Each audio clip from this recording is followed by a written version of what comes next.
Well, turning to federal politics now, a war of words has erupted between the Albanese government and two big energy producers. Shell has threatened to withdraw from a landmark gas supply deal as the government tries to enforce price regulations on the sector. Let's bring in our Sky News political reporter Joel Philp. Joel, the industry clearly seems spooked by the government's proposals. That's right, Ash, and Woodside is the latest company to take aim at the government, saying its interventions could make the situation worse.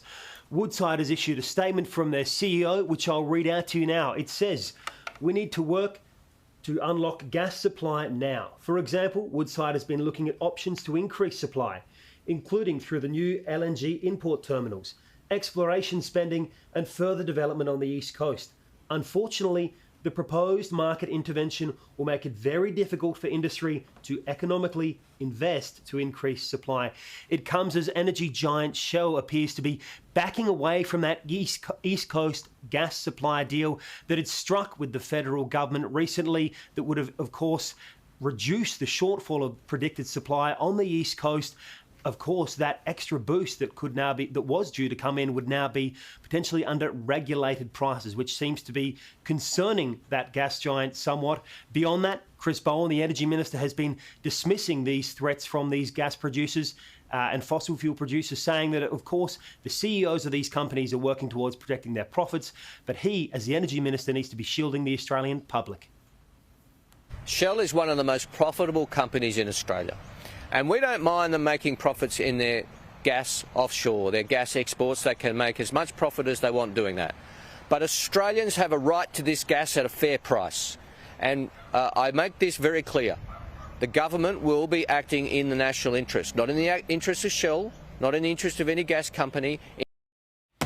To get its price cap legislation through the Senate in that special sitting on Thursday, the government will likely rely on the support of the Greens and one independent in the upper house. Jackie Lambie has flagged that she's quite keen to support these proposals, but David Pocock was asked this morning about his negotiations, and he said that he's keen to support it, but he also wants to see the government move more quickly in that transition towards renewable energy. Take a listen.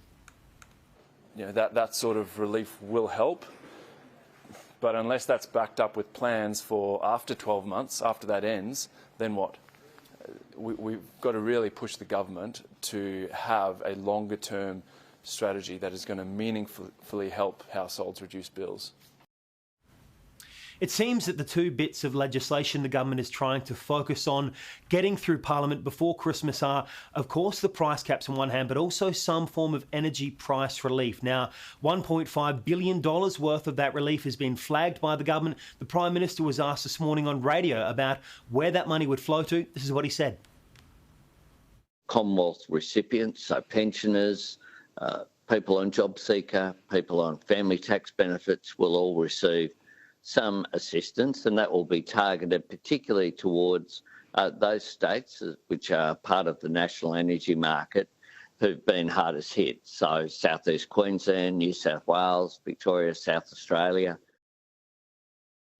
While the opposition leader Peter Dutton has been speaking out against the government's plans, particularly against those price cuts, it could be, if all of this legislation is lumped together into one bill that we could see introduced on Thursday, that some members of the Liberal Party decide to cross the floor and support it. Ash? Joel Philp, live in Canberra. Thank you so much.